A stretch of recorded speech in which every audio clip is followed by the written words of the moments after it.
So we have the big elephant in the room, and that's the September inflation beating some of the forecasts by some wide margins. 11.28%, that's the headline figure there year on year, beating August by just about 0.5%, just a few notches from 11.23%. On a month-on-month basis, on the right side of the screen, you can see month-on-month inflation between August and September, 1.05% against 0.84%. That's the big story today.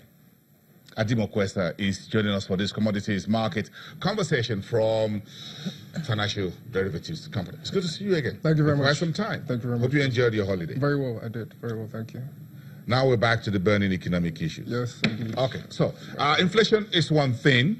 What else is making the headlines? Oil prices were moving very strong. The issue all over between Saudi and the U.S. and the journalist who was now being looked for now, considered murdered and all of that. So it looks like we have quite a lot of economic headline stories that consumers need to pay some particular attention. Yes, that's correct. We have 5 points on our list, and I'll start with the first one. September inflation numbers were released today. Like you've said earlier in the program, they came out at 11.28%, 0.05% higher than the previous month. I think this confirms that we are well into this reflationary cycle. This is the second month of increase after 18 consecutive months of decline. And I think the major driver here, likewise, the previous month was food inflation. Food inflation rose from 13.16% in August to 13.31% in August. Why this is strange is because we are in the harvest season. The harvest season, we're in the tail end of the harvest season. The harvest season usually corresponds with lower prices. But this year is different because of what is happening in the middle belt, what is happening across the country to respect to floods. Lagos has been quite fortunate. There's not been so much flooding. Not as brutal as last year. But in other parts of the country, it's a different story. In Kano, in the south, and what that is doing is that it's affecting crops, it's affecting livestock, and it is a very terrible situation right now. And people can't even farmers' livelihood are disappearing. Maybe the full effect of the flooding and all of that hasn't really come home to roost. Yes. Because what the food inflation prints here is just about 13.31% year on year, yes, but just about 1% but on the even then, basis. typically around this time of the year, food prices should be declining because we're in the harvest season. So the fact that it is even increasing means something is off this year. So I think food inflation is the major reason behind that. But I think what the consumers would want to know is where are inflation expectations heading. I think consensus is that inflation would average 13.25% or so, and 2018 is a unique year because we're in an election cycle. And apart from the normal drivers of like election spending, minimum wage review, pension, arrears payments. There are also some little nuances. For example, now, if I'm a manufacturer or trader, I suspect they would want to buy well in advance in preparation for the Christmas period, just to protect their activities from being disrupted from the election cycle. I think in economics that's called precautionary demand.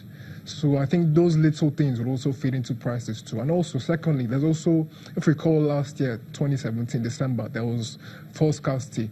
That is still fresh in the minds of consumers. Consumers would be to hedge against disruptions caused by false scarcity. And of course, diesel is actually scarce now. So I'm sure consumers would buy well in advance just to protect, to hedge. Petrol subsidy, or what you called under recovery figure, yes, is rising. Yes. Some folks say it could reach up to $5 billion by the end of the year, looking at oil prices well above 80, at least sitting above $80 for quite a couple of months. Yes, I read somewhere that the landing cost is now 205 naira per litre. I don't know how accurate that is, but the fact that oil prices reached $85 not too long ago and it has been well above $80 for some time now, means the landing cost is actually high. So they're actually paying more. That under recovery cost is actually increasing as the year goes on, and it is actually very concerning. All revenue is used to pay for subsidies, so it's actually very concerning for the government. And at the back of newspaper pages yesterday was a big headline that Nigeria is on the verge of a financial crisis. If we keep on paying, using our revenue to pay for our subsidy, if we keep on, the little revenue we have, we use to pay to service our debts. Revenue from crude oil sales. Exactly. In dollar terms.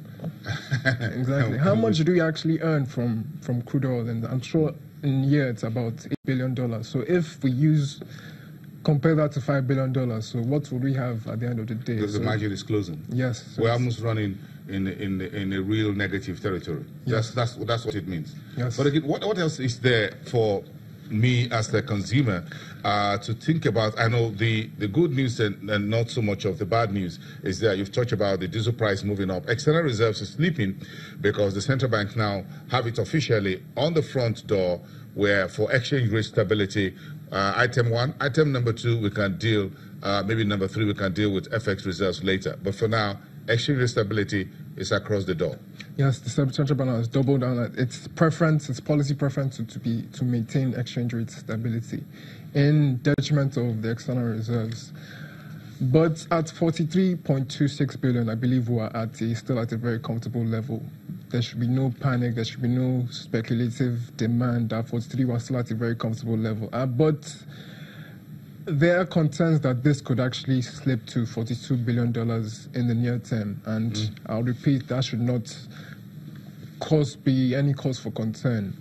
All prices are currently high. Our production, it's increased 1.7% to 1.75 million barrels per day in September.